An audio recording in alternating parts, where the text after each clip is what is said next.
محمد كما صليت على إبراهيم وعلى آل إبراهيم إنك حميد مجيد اللهم بارك على محمد وعلى آل محمد كما باركت على إبراهيم وعلى آل إبراهيم إنك حميد مجيد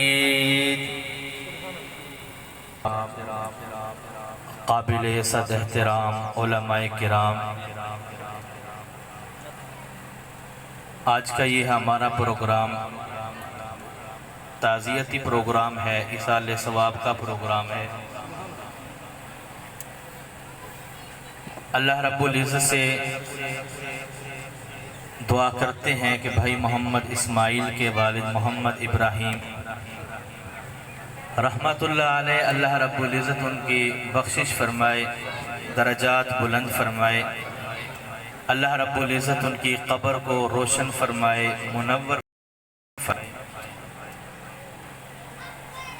حضرت نے بہت ہی اچھے انداز کے اندر گفتگو فرمائی، اور میں یہ سمجھتا ہوں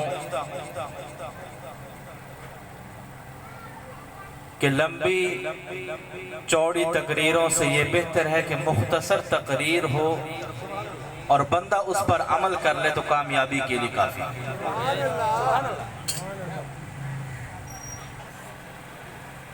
لیکن حقیقت یہ ہے کہ ہم نے اس مختصر وقت کو بہت لمبا سمجھ لیا ہے،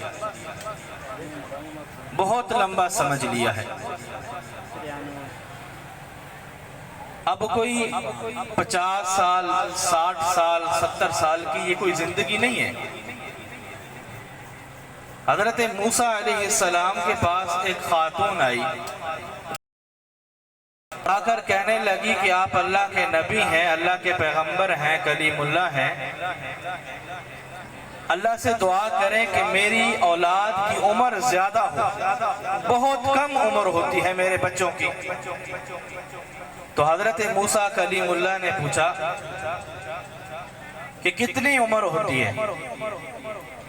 تو وہ مائی وہ خاتون کہنے لگی کہ بس 250 سال 300 سال اتنی عمر ہوتی ہے، پھر فوت ہو جاتے ہیں۔ کہ ایک ایسی امت آنے والی ہے جس کی عمریں 50 سے 60 سال تک ہوں گی، اس سے زیادہ نہیں ہوں گی۔ تو وہ مائی کہنے لگی کہ اے اللہ کے پیغمبر، اگر مجھے اتنی عمر دی ہوتی تو میں ایک ہی سجدے کے اندر یہ 60 سال کی عمر گزار دیتی، اپنے رب کو راضی کرنے کے لیے، اپنے رب کو سجدہ کرنے کے اندر ہی میں یہ ساری زندگی گزار دیتی۔ آج ہم صرف یہ نہ سمجھیں کہ صرف اعمال کے اندر یہ مرد حضرات آگے ہیں، خواتین ایسی ایسی اللہ رب العزت نے اس دنیا کے اندر بھیجی کہ جن کی آج لوگ مثالیں پیش کرتے ہیں۔ آپ دیکھ لیں کہ حضرت فاطمہ الزہرا رضی اللہ، سردیوں کی راتیں ہیں، عشاء کی نماز سے فارغ ہو کر مصلی بچھایا اور 2 رکعت نفل نیند، ابھی تک 1 رکعت مکمل بھی نہیں ہوئی کہ حضرت بلال رضی اللہ تعالیٰ عنہ اذان کہنے لگے۔ فوراً وہ رکعت مکمل کی، دوسری رکعت بھی مکمل کی، ہاتھ اٹھائے اللہ سے شکوہ کرنے لگی کہ یا اللہ تیری راتیں اتنی چھوٹی ہو گئی ہیں کہ تیری ایک بندی 1 رکعت بھی مکمل نہیں کر سکی، 1 رکعت بھی مکمل نہیں کر سکی۔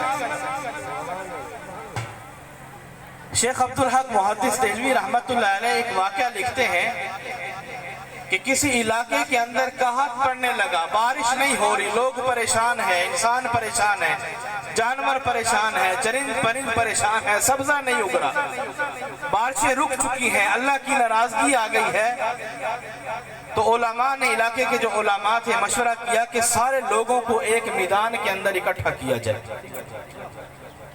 اور نماز پڑھائی جائے، توبہ استغفار کیا جائے، اللہ کو منایا جائے۔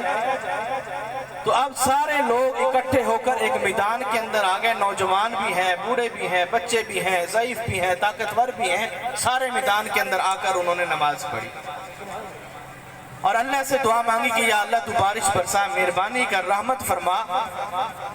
تو عصر کا وقت گزر گیا ہے، آسمان پر کوئی بارش کے آثار نظر نہیں آ رہے، لوگ پریشان ہیں، دھوپ ہے، گرمی ہے، پیاس ہے۔ تو اتنے میں دیکھا کہ ایک آدمی اونٹ کو لے کر آ رہا ہے، آگے چل رہا ہے اور اس اونٹ پر جو ہے کچھ سامان رکھا ہوا ہے اور اس مجمع کی طرف۔ اب سارے لوگ اس سوار کی طرف دیکھنے لگ گئے، اس نے ہاتھ جو ہے اونٹ کو نکیل اس کی ہاتھ میں پکڑی ہوئی ہے، چل رہا ہے آگے آگے۔ تو قریب آ کر لوگوں سے پوچھا کہ بھئی یہاں رش کیوں ہے، یہاں لوگوں کا ہجوم کیا ہے، وجہ کیا ہے؟ تو لوگوں نے بتایا کہ کافی عرصے سے بارش نہیں آ رہی، قحط پڑا ہوا ہے، سب علماء بھی، بزرگ بھی، نوجوان بھی، بچے بھی، خواتین بھی سارے دعائیں مانگ رہے ہیں۔ اس آدمی نے پوچھا کہ پھر کیا دعا قبول ہوئی کہ نہیں؟ کہا کہ دعا نہیں قبول ہوئی، بارش نہیں آ رہی۔ اس نے کہا کہ ٹھیک ہے۔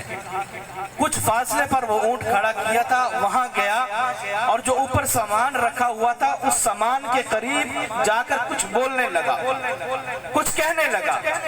جیسے ہی کہہ کر واپس ہٹا ہے تو فوراً جو ہے اللہ کی طرف سے بادل بنے، آسمان آیا اور بارش جو ہے برسنا شروع ہو گئی۔ چند ہی سیکنڈوں کے اندر، لمحوں کے اندر جو ہے بارش برسنا شروع ہو گئی۔ سارے لوگ حیران پریشان کہ بڑے بڑے علماء ہیں، بزرگ ہیں، نوجوان ہیں، بچے ہیں، عورتیں ہیں، دعائیں قبول نہیں ہوئی۔ یہ ایک مسافر آدمی آیا، اونٹ کے قریب جا کر ایک بات کی ہے، کچھ ہونٹ ہلائے ہیں، کچھ کہا ہے، اللہ نے بارش برسا دی ہے، معاملہ کیا ہے؟ اب اس کے پیچھے چلنے لگے، لوگ پیچھے چلنے لگے کہ معاملہ کیا ہے، ماجرا کیا ہے، ہماری دعائیں قبول نہیں ہوئی، تیری ایک سیکنڈ کے اندر قبول ہو گئی۔ اب جب پوچھا تو اس آدمی نے کہا کہ اس کے اندر میری کوئی کامیابی نہیں ہے، اس کے اندر میرا کمال نہیں ہے، بلکہ اس اونٹ پر میری بوڑھی ماں تشریف فرما تھی۔ میری بوڑھی ماں جو چل نہیں سکتی، بول نہیں سکتی، بالکل کمزور ہے، ضعیف ہے، وہ اس اونٹ پر سوار تھی۔ میں نے اماں سے جا کر کہا کہ اماں جان، یہ لوگ بارش کے طلبگار ہیں، اللہ کی رحمت مانگ رہے ہیں، دعا فرما دیجئے۔ بس اماں نے ہاتھ اٹھائے ہیں، اللہ نے دعا کو قبول فرمایا۔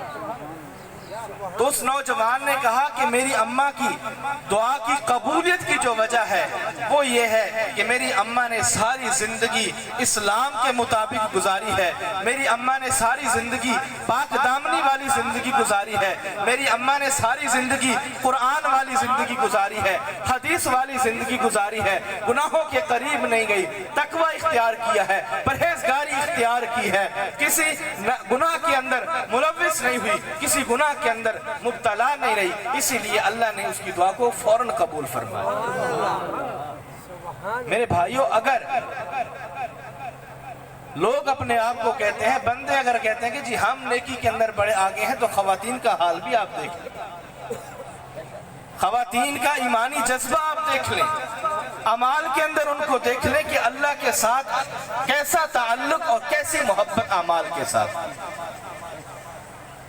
تو اللہ رب العزت نے ہمیں جو مختصر زندگی دی ہے، یہ اسی لیے دی ہے کہ میرے بندے میرے احکامات کے مطابق زندگی گزار کے آئیں، میرے پیغمبر صلی اللہ علیہ وسلم کی بتائی ہوئی شریعت کے مطابق زندگی گزار کے آئیں۔ آج ہم غلط کاموں کو چھوڑ دیں، یہیں بیٹھے بیٹھے اللہ ہماری دعاؤں کو بھی قبول فرمائے۔ حضرت موسیٰ علیہ السلام کے دور کا واقعہ ہے، کئی دفعہ آپ نے سنا ہوگا، مجمع لگا ہوا ہے، لوگ کہہ رہے ہیں کہ حضرت دعا کریں بارش نہیں آ رہی، حضرت دعا کریں بارش نہیں آ رہی، بہت بڑا مجمع ہے۔ حضرت موسیٰ علیہ السلام نے اللہ سے دعا فرمائی کہ یا اللہ اپنی رحمت برسا دے، بارش برسا دے۔